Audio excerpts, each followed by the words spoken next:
안녕하세요. 오늘은 그 유튜브 채널 장대은의 질문들에서 나온 이것이 트리비움 독서법이다 영상을 좀 깊이 살펴보려고 합니다. 아, 네. 트리비움 독서법 들어보셨을 수도 있겠네요. 네, 이게 그냥 책 읽는 법, 뭐 이런 기술적인 차원을 넘어서는 이야기더라고요. 맞아요. 단순히 정보를 이렇게 입력하는 곳에서 그치는 게 아니라 그걸 받아들이고 수용성, 또 자기 나름대로 이렇게 소화해서 논리성, 이걸 다시 표현해내는 표현성까지 전체를 다 아우르는 방법론이죠. 수용, 논리, 표현. 네. 근데 이게 흥미로운 게 그냥 지식 습득 방법이 아니라 뭐랄까, 전문가나 창의적인 사람, 심지어 진정한 지도자로 성장하는 길까지 보여준다는 거예요. 네, 그렇죠.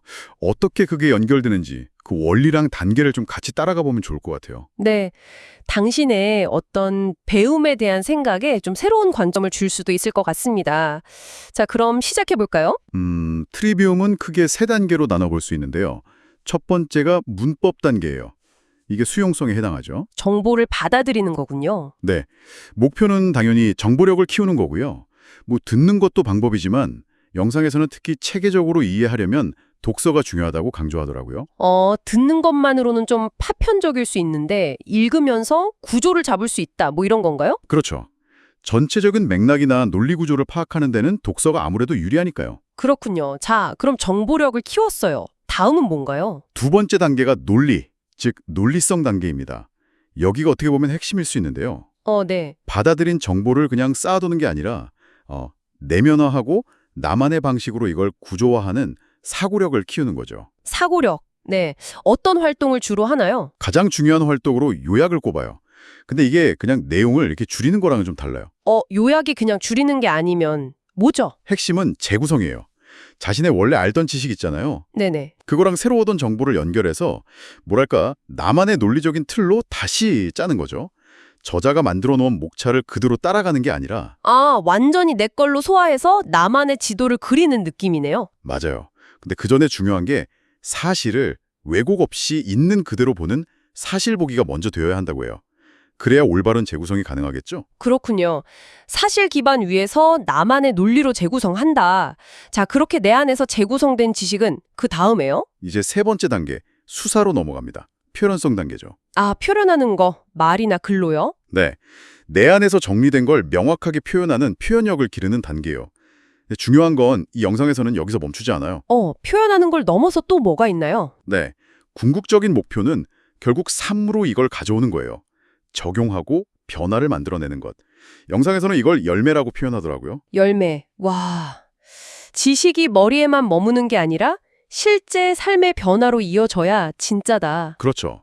삶으로 이어지지 않으면 그 지식은 좀 의미가 퇴색된다. 이런 관점인 거죠. 배움의 완성이 삶 속에서 이루어진다고 보는 거예요. 이야, 정보력, 사고력, 표현력을 거쳐서 결국 삶의 변화까지 굉장히 통합적인데요.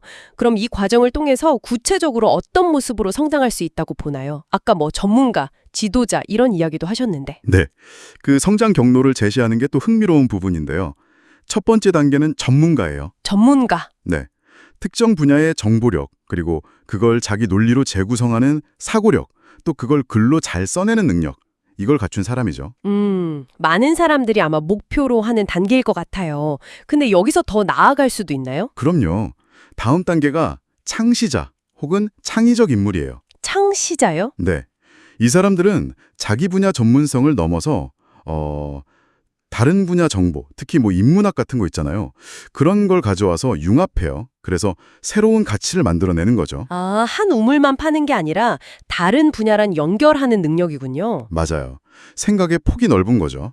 글쓰기도 한 분야에만 머물지 않고요. 그렇군요. 그 다음은요? 더 높은 단계도 있나요?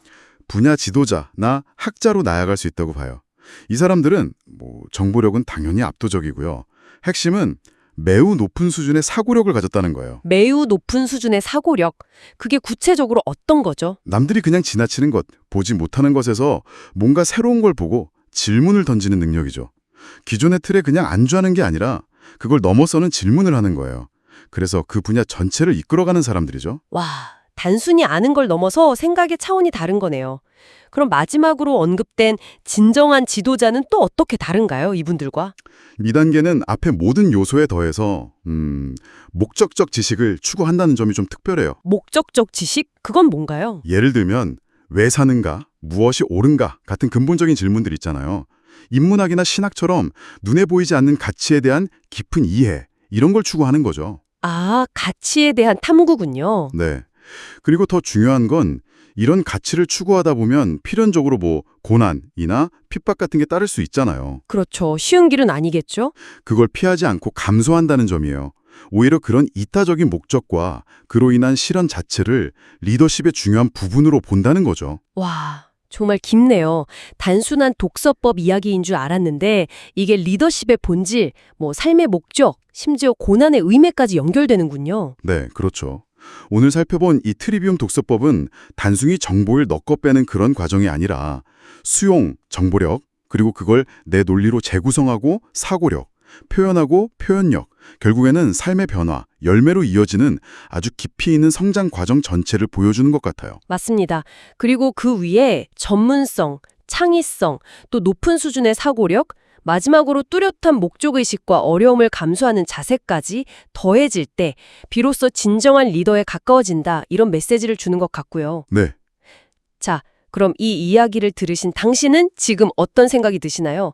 당신의 지식 습득 방식 그리고 그걸 활용하는 방식은 어떤가요? 혹시 정보를 그냥 모으는 데만 집중하고 계신 건 아닌지, 아니면 당신만의 논리로 이걸 치열하게 다시 만들고 계신지 한번 돌아보시면 좋겠어요. 그리고 그 지식이 당신의 삶과는 또 어떻게 연결되고 있는지 혹은 연결될 수 있을지. 어쩌면 이런 질문들이 당신의 배움이 궁극적으로 어디를 향하고 있는지, 그 목적이 무엇인지 잠시 멈춰서 생각해보는 좋은 계기가 될 수 있을 겁니다.